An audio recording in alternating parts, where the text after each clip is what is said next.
Good morning student. Class 8 chapter है manufacturing industries, chapter 5 in geography portion. Now today's topic is factor affecting industrial location. Industries are prone to be located where some or most of these given factors are easily available.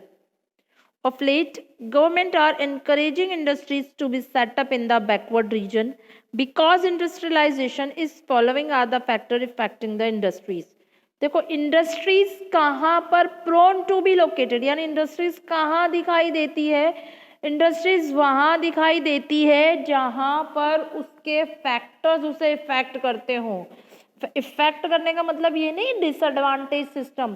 Factor effect करने का means है कि उसका जो system है, उसकी जो factory का, उसकी जो इंडस्ट्रीज का सिस्टम है, उस जगह पर पूरा सेटअप होता हो, उस जगह पर उसको वो सारी चीज़ें प्रोवाइड हो, उस जगह पर उसकी जो इंडस्ट्रीज की नीड है वो पूरी तरीके से फुलफिल होती हो, इंडस्ट्रीज वहीं सेटअप होती हैं।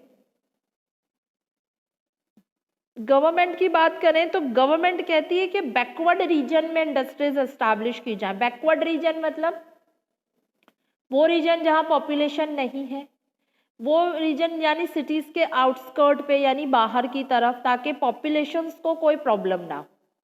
अब कौन से ऐसे फैक्टर्स हैं जो इंडस्ट्रीज के लिए नीड है, इंडस्ट्रीज की रिक्वायरमेंट है, तो वो कौन से फैक्टर्स है? फर्स्ट है रॉ मटेरियल। ऑब्वियस है, जब तक रॉ मटेरियल नहीं होगा इंडस्ट्री में, इंडस्ट्रीज क्या बनाएगी? How can they production to goods? जब तक रॉ मटेरियल नहीं होगा। अभी अगर हम बात करते हैं कि हमें नूडल्स खाने हैं, चाउमीन खाना है, जब तक हमारे पास नूडल्स नहीं होंगे, हम हाउ टू मेक चाउमीन, हम चाउमीन कैसे बनाएंगे? हमें मैगी खानी है, जब तक मैगी का पैकेट नहीं होगा मैगी कैसे बनाएंगे? सिंपल हुआ ना। हमारे लिए हमारा रॉ मटेरियल वही है जिसे हमें पकाना है। सेम सिस्टम कि इंडस्ट्रीज में जब तक रॉ मटेरियल नहीं होगा, इंडस्ट्रीज कैसे गुड्स प्रोड्यूस करेगी? तो फर्स्ट इफेक्ट आता है raw material. Industries tend to locate near the source of raw material. Industries वहाँ लोकेट की जाती है जहाँ से उसको उसका रॉ मटेरियल बहुत आसानी से मिल जाए, या कुछ दूरी पर हो रॉ मटेरियल, या फिर डिस्टेंस जो है ज़्यादा ना हो जिस जहाँ से भी उसका रॉ मटेरियल आ रहा है। This is done to save the cost of transport of raw materials from the mines to their industrial units. देखो क्यों ऐसे किया जाता है? क्योंकि एक ट्रांसपोर्ट मानो अगर बहुत दूर है तो वहाँ से रॉ मटेरियल अगर इंडस्ट्री में आ रहा है तो कितना खर्चा हो रहा है ना ट्रांसपोर्टेशन पे। तो इस देखो इंडस्ट्री हो, कोई सा भी बिजनेस हो, चीप से चीप यानी छोटे से छोटी चीज़ में पैसा बचाने की पूरी कोशिश की जाती है, क्योंकि अगर वो पैसा बचेगा तभी तो प्रॉफिट बढ़ेगा। तो ट्रांसपोर्टेशन के कॉस्ट को बचाने के लिए जहाँ से रॉ मटेरियल मंगाया जा रहा है वहीं पे फैक्ट्री उसी के आसपास एस्टैब्लिश की जाती है। ठीक है। Industry using heavy raw material like wood, coal and iron ore etcetera come under this categories. तो देखो वुड फॉरेस्ट से मिल रहा है, कोल आयरन माइनिंग के थ्रू मिल रहा है, तो माइनिंग के यहीं पे इंडस्ट्रीज ओपन करना, फॉरेस्ट के आसपास इंडस्ट्रीज ओपन करना, ताकि रॉ मटेरियल जो है इजी वे में उनके पास मिल जाए, ट्रांसपोर्टेशन कॉस्ट जो है बहुत कम हो जाए। Energy sources, energy or power is required to run the industries. Power is obtained either from a conventional source like coal and petroleum or from and non-conventional source like water. देखो energy, अब industry में raw material तो आ गया, ठीक है, industry तो start कर दी, industry में रॉ मटेरियल लिया है हम, अब क्या करेंगे? अब हमें एनर्जी चाहिए। एनर्जी मतलब ये नहीं कि खुद बॉर्नविटा पी के एनर्जी ले ली, एनर्जी में वाटर भी आता है, और सॉरी एनर्जी में इलेक्ट्रिसिटी आती है। तो क्या है? एनर्जी और power is required to run the industries. Energy चाहिए यानी इलेक्ट्रिसिटी चाहिए, तभी तो इंडस्ट्रीज की मशीनरीज ऑन होंगी। लाइट की ज़रूरत है, लाइट ऑन होंगी। जो एडवांस टेक्नोलॉजी यानी कंप्यूटर्स वगैरह हैं उनसे ही तो, उनकी प्रोसेस से तो ये मशीनरी चलेगी। तो काउंट हेल्ड करने के लिए उसके लिए लाइट चाहिए। तो electricity is main required for the industries. Power is obtained either from conventional source like coal and petroleum or non-conventional source like water. Hence, most of industries tend to locate near these sources. देखो electricity कहाँ से मिलती है, energy कहाँ से मिलती है? एक तो है कॉन्वेक्शनल सोर्स जो है कोल एंड पेट्रोलियम, दो जो हम देखते हैं दो टाइप से जो एनर्जी प्रोड्यूस की जाती है कोल से और पेट्रोलियम से. एक नॉन कॉन्वेक्शनल सोर्स है वो है वाटर. वाटर से आपने देखा होगा डैम से हाइड्रो इलेक्ट्रिसिटी जनरेट होती है. तो आजकल इंडस्ट्रीज का सबसे पहला जो यूजफुल थिंग है या जिसे ज़्यादा पसंद किया जाता है, तो इंडस्ट्रीज जो है हाइड्रो इलेक्ट्रिसिटी को बहुत ज़्यादा फेवर में, क्योंकि ये बहुत चीप रेट में मिलती है उन्हें और बहुत आसानी से अवेलेबल हो जाती है. तो जो इंडस्ट्रीज है वो इस सोर्स ऑफ एनर्जी की वजह से भी उसी सोर्स ऑफ एनर्जी के आसपास भी लोकेट होने की कोशिश करती है. देखो जो इंडस्ट्रीज कोल्स और पेट्रोलियम से सोर्स लेती है अपनी एनर्जी का, तो वो उसी के पास इंडस्ट्रीज इस्टेब्लिश करती है. जो इंडस्ट्रीज वाटर से अपना एनर्जी का सोर्स पूरा करती है, तो देखा गया है कि वो उसी के आसपास, डैम के आसपास, रिवर्स के आसपास ही अपनी इंडस्ट्रीज कंस्ट्रक्ट करती है. Water is another important factor of the location of industry because it has multiple uses in the industries. देखो वाटर पहला क्या था, रॉ मटेरियल, दूसरा एनर्जी, तीसरा है water. Water is essential for industries, most important part of industries. अलग अलग type से इसे यूज किया जाता है. It is use a coolant and use for bleaching etcetera. Hence availability of water is a serious factor in deciding the location of industries. देखो जो industries में वाटर की रिक्वायरमेंट है वो इंडस्ट्रीज अपने आप को वहीं लोकेट करेगी जहां उसकी वाटर की रिक्वायरमेंट को पूरा किया जाएगा. फॉर एग्जाम्पल हम बात करते हैं डाइंग क्लोथ्स की. क्लोथ्स को डाई किया जाता है, यानी जो कलर किया जाता है, ठीक है. तो डाइंग इंडस्ट्रीज जो होती है उनको नीड है वाटर की. विदाउट वाटर वो क्लोथ्स को कलर नहीं कर सकते, क्लोथ्स को डाई नहीं कर सकते. तो डाइंग इंडस्ट्रीज जो होती है अपनी इंडस्ट्री वहीं लोकेट करती है, वहीं एस्टैब्लिश करती है जहां उसकी नीड ऑफ वाटर फुलफिल हो. ओके, नेक्स्ट है the size and the location of industries largely dependent upon the capital investment money is required to setup and run the industrial unit. देखो आपके पास वाटर, एनर्जी, रॉ मटेरियल, हम इसकी बात कर रहे हैं, पर बेटा अगर मनी ही नहीं होगी, कैपिटल मतलब मनी, अगर मनी ही नहीं होगी तो कैसे इंडस्ट्री चलाओगे? ये सारी यूनिट को सिस्टम वाइज बिठाने के लिए, सेटअप करने के लिए किसकी ज़रूरत होती है? मनी की. तो मनी नहीं होगी तो कहाँ से इंडस्ट्री सेटअप करोगे? तो बहुत रिक्वायरमेंट यूनिट है ना capital. Availability of labor for industry, cheap and skilled labor is one of the important factor of the production process. देखो अब बात आती है लेबर की. हमारे पास कैपिटल है, हमने इंडस्ट्री ओपन कर ली, रॉ मटेरियल ले लिया, हमने एनर्जी ले ली, हमने वाटर की नीड को कंप्लीट कर लिया.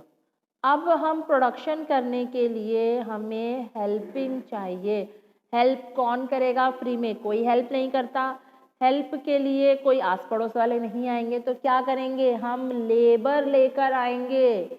हमारा काम फ्री में नहीं होगा, हमें पेमेंट करनी पड़ेगी. तो किसी ऐसा पर्सन जो हमारा काम करके देगा, यानी उस फैक्ट्री के प्रोडक्शन में जो वर्क है वो लेबर करके देगी. तो लेबर जो है मजदूर जिन्हें कहते हैं हम, तो वो वर्कर, फैक्ट्री वर्कर्स लेबर कहलाते हैं. तो वो बहुत इंपॉर्टेंट होते हैं क्योंकि फैक्ट्री की प्रोडक्शन को विदाउट लेबर हम पूरा नहीं कर सकते. Transport system. A good transport system enable transportation of raw material from the production process and the finished goods to the market. Transportation system भी बहुत इंपॉर्टेंट है। देखो हर एक चीज़, हर एक फैक्टर बहुत इंपॉर्टेंट है, एक भी फैक्टर को हटा दो इंडस्ट्री नहीं चल पाएगी। ट्रांसपोर्टेशन का क्या है कि रॉ मटेरियल को इंडस्ट्रीज तक लाना इंपॉर्टेंट पार्ट, उस रॉ मटेरियल का कन्वर्ट होना रेडी टू यूज गुड्स में, ठीक है, गुड्स बन गए, अब उस गुड्स को मार्केट तक लेके जाना किसका काम है, ट्रांसपोर्टेशन का। तो ट्रांसपोर्टेशन भी बहुत इंपॉर्टेंट है। Some of the goods are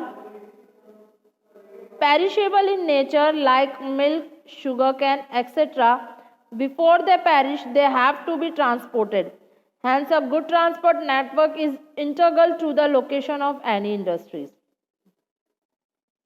देखो कुछ ऐसे गुड्स होते हैं जिनको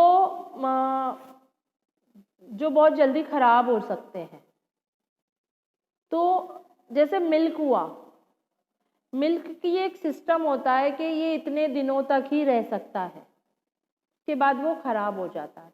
तो ये पेरिशेबल इन नेचर है, यानी ये ऐसे हैं जिन्हें जल्दी से यूज़ करना पड़ता है। तो ट्रांसपोर्टेशन इसके अंदर बहुत बड़ा पार्ट प्ले करता है, यानी ट्रांसपोर्टेशन अपनी टेक्नोलॉजी लगाकर इसे बहुत जल्दी इंडस्ट्रीज तक पहुंचा देता है ताकि ये इसे यूज़ किया जा सके, खराब ना हो। Understand? Today,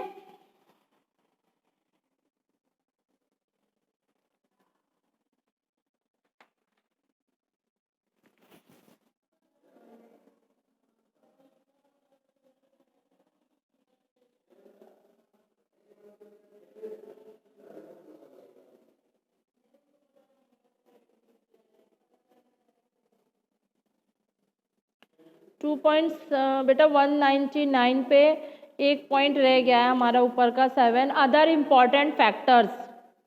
availability of land is an essential factor to set up any industries and the need of market for finished goods. देखो अदर इम्पॉर्टेंट फैक्टर क्या है, लैंड। अगर लैंड नहीं होगी तो फैक्ट्री कहाँ इस्टेब्लिश होगी, अगर लैंड नहीं होगा तो मार्केट कहाँ डेवलप होगा, नहीं हो सकता ना। ज़रूरी है ना, कोई जगह मिलना ज़रूरी है मार्केट के लिए भी एज वेल एज इंडस्ट्रीज के लिए भी। तो land is an another important factor of industries location, ठीक है। नेक्स्ट टॉपिक है हमारा industrial region of the world. अब वर्ल्ड में इंडस्ट्रियल रीजन कहाँ कहाँ है, तो industrial revolution took place in the 18th and 19th century in Britain and subsequently spread to other parts and the world, say Western Europe, North America, Japan, etc. तो हम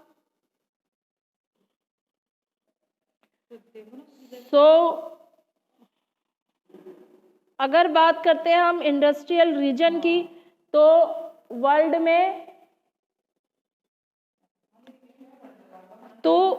में जो industries के regions है वो हम क्या देखते हैं, स्टार्ट 18 to 19 सेंचुरी से ये स्टार्ट हुआ था industrial revolution. Industrial revolution means कि जो वर्ल्ड थी उसने अपनी सेकेंडरी, हम बताया था ना टर्चरी और प्राइमरी, सेकेंडरी एंड टर्चरी, तो वर्ल्ड के अदर कंट्रीज ने समझा कि पहले प्राइमरी सोर्स को, प्राइमरी सेक्टर को एडवांटेज किया जाए, उसे अपलिफ्ट किया जाए।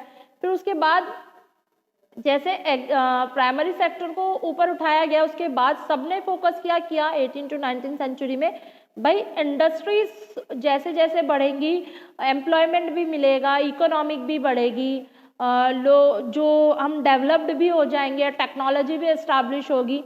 तो इसलिए इंडस्ट्रियल रेवोल्यूशन आया। इंडस्ट्रियल रेवोल्यूशन ये नहीं कि लोग रेवोल्यूट करने लगे, इंडस्ट्रियल रेवोल्यूशन मीन्स नई नई टेक्नोलॉजी जो है हमें सेकेंडरी सेक्टर में देखने मिली, किस तरह इम्प्रूवमेंट आया इंडस्ट्रीज के अंदर, तो वो सारी चीज़ें हम देखते हैं। तो सबसे पहले इंडस्ट्रियल रेवोल्यूशन हम जहाँ देखते हैं वो ब्रिटेन में आया, उसके बाद धीरे धीरे ये western Europe, north America, Japan, Asia सब जगह फैला। Today there are 5 major industrial region in the world. Some of the common feature of this region are, तो 5 मेजर इंडस्ट्रियल रीजन देखते हैं।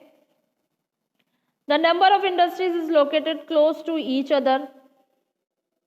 कॉमन फीचर क्या है, 5 इंडस्ट्रियल रीजन्स के common features हैं, क्या है, कि जो इंडस्ट्रीज़ हैं वो एक दूसरे से क्लोज हैं, ईच अदर, जो इंडस्ट्रीज़ हैं वो एक दूसरे के आसपास लोकेटेड हैं। Industries share benefits of their closeness. तो आसपास रहने की वजह से क्या है, जो बेनिफिट्स है वो हो रहा है। जैसे मान लो अगर कोई चीज़ की मुझे नीड है, तुम्हारे पास है, तो तुम मुझे दे दो, मैं उसके बदले तुम्हारी कोई नीड पूरी कर लूँगी अगर वो चीज़ मेरे पास होगी। तो एक दूसरे की हेल्प हो रही है। They are located near sea ports, specially near coal fields. तो कुछ इंडस्ट्रीज सी पोर्ट्स पे ही हैं। सी पोर्ट्स पे क्यों है? ट्रेड करने के लिए, अपनी गुड्स को कहीं और, जो रोडवेज है उससे ज़्यादा चीपेस्ट बैठता है सी रूट। सी रूट से क्या है, बहुत ज़्यादा बल्कि वे में, यानी बहुत ज़्यादा वेटेज के तौर पे हम अपने सामान को कहीं भी अराउंड द वर्ल्ड भेज सकते हैं। They tend to be located in temperate areas. और इंडस्ट्रीज टेम्परेट एरियाज में, टेम्परेट एरियाज यानी ना ज़्यादा कोल्ड ना ज़्यादा हॉट। टेम्परेट रीजन कहते हैं जहाँ का टेम्परेचर, जहाँ का वेदर कॉमन होता है। ज़्यादा कोल्ड में नहीं कर पाएंगे काम, ज़्यादा हॉट में भी नहीं कर पाएंगे काम। तो टेम्परेट रीजन में हमें इंडस्ट्रियल रीजन नज़र आते हैं। मेजर इंडस्ट्रियल रीजन क्या है? फर्स्ट है eastern north America. This include northeastern USA and southern East Canada, also called North American Manufacturing Belt. Western and Central Europe. It is located in the north-south pattern from Scotland through England, passing through Germany and France and North Italy. Eastern Europe, this include Russia and Ukraine region. Moscow has the advantage of skilled labor, large market, and good transportation facility. Eastern part of Ukraine has the benefit of rich coal deposit. The Kuznets basin is the cheap industrial region of the east of the Urals. Fourth है Eastern Asia and India. Fifth है Australia and New Zealand. तो ये 5 main industrial regions हैं world के, जहाँ एक दूसरे के साथ क्लोजनेस पे ये बेनिफिट्स लेते हैं, बेस्ट गुड प्रोड्यूस करते हैं, ट्रेड करते हैं। इंडियाज इंडस्ट्रियल क्लस्टर्स, अगर हम बात करते हैं, अब क्योंकि हम इंडिया में रहते हैं हम इंडिया की बात करेंगे। India is a vast country where resources are scattered. Presence of resources are at different place have affected the industrial clustering. Pocketing having core concentration of industries are known as industrial cluster. There are 8 major industrial cluster or region. देखो industrial clusters क्या होता है, means के वो industries जो resources के through चलती है और उन रिसोर्सेज के आसपास ही अपनी इंडस्ट्रीज को इफेक्ट करती है। क्योंकि देखो इंडिया जो है, हम पढ़ते हैं कि बहुत बड़ी कंट्री है और रिसोर्सेज जो है स्कैटर्ड है वहाँ पे। स्कैटर्ड यानी एक जगह पर नहीं मिलते। अगर कोल यहाँ मिल रहा है तो आयरन कहीं और मिलेगा, मैग्नीज कहीं और मिलेगा, गोल्ड कहीं और है, तो हमारे मिनरल्स बिखरे हुए हैं। तो क्या होता है, इंडस्ट्रीज को अपना रॉ मटेरियल कलेक्ट करने के लिए बहुत ही प्रॉब्लम होती है। तो इंडस्ट्रीज क्या करती है, ऐसी इंडस्ट्रीज सेटअप हुई हैं कि मान लो कि एक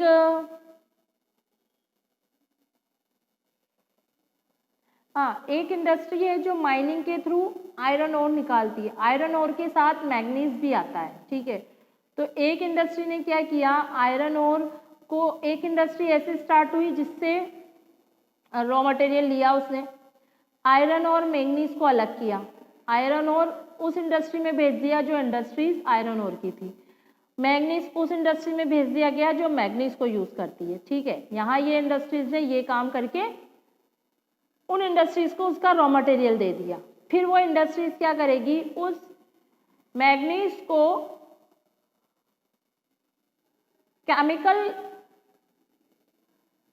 केमिकलाइज करके उसे स्टील बनाने वाली इंडस्ट्रीज को भेज देगी कि अब ये मैग्नीज जो है उसमें कुछ केमिकल रिएक्शन करके, केमिकल मिलाकर उसे उस ओर में कन्वर्ट कर दिया जाता है कि अब इससे स्टील बन जाए।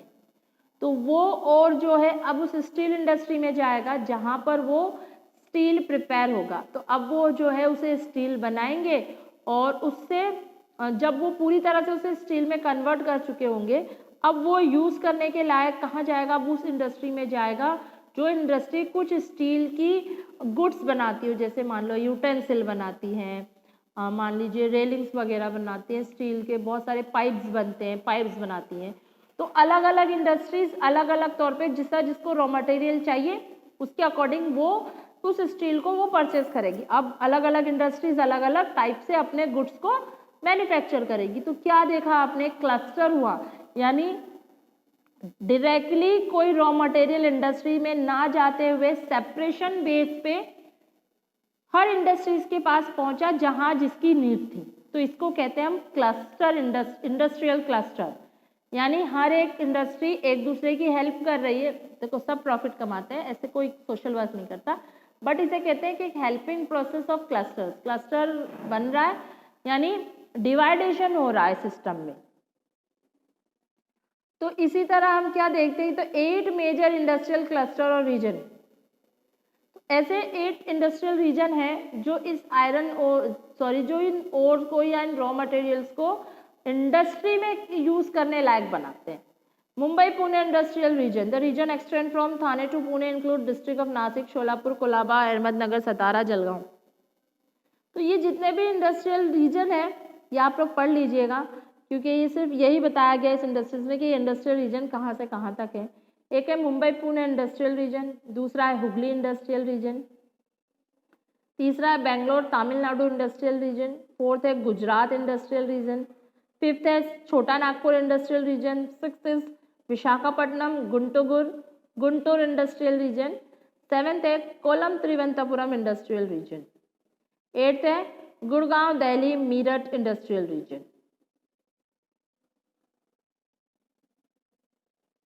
Major industries of the world, iron and steel industries. तो मेजर इंडस्ट्रीज जो है वर्ल्ड में वो कौन कौन सी है, तो सबसे पहले आती है iron and steel industries. In today's world iron and steel industries considered to be an indicator of economic development और progress of a nation. Iron and steel industries is a feeder industry. It feed, that is its product are used or raw material by other industries. देखो iron and steel industries आज जो है कहा जाता है industries की feeder है, यानी ये अदर इंडस्ट्रीज को पाल रही है। कैसे, मशीनरी किससे बनती है, तो आयरन से या स्टील से। अगर आयरन और स्टील नहीं होगा तो इंडस्ट्रीज मशीनरी कैसे सेटअप कर पाएगी, ठीक है। आयरन स्टील से हम देखते हैं बड़े बड़े गेट वगैरह सब बनते हैं, यानी इंडस्ट्रीज में यूज होने वाले टूल्स, इक्विपमेंट और मशीन सब कुछ आयरन एंड स्टील से बने होते हैं। Without iron steel industries we can't set up industries at any how any cost of production. Okay, तो कैरेक्टरिस्टिक क्या है आयरन एंड स्टील इंडस्ट्रीज के, it is durable and strong, true. It can be shaped in various way, true. It is easily available and has cheap production cost, true. It can be easily mixed with alloy metals like copper, nickel and aluminum. It's also true. So, processing of iron and steel we will discuss in next video. Okay? Thank you.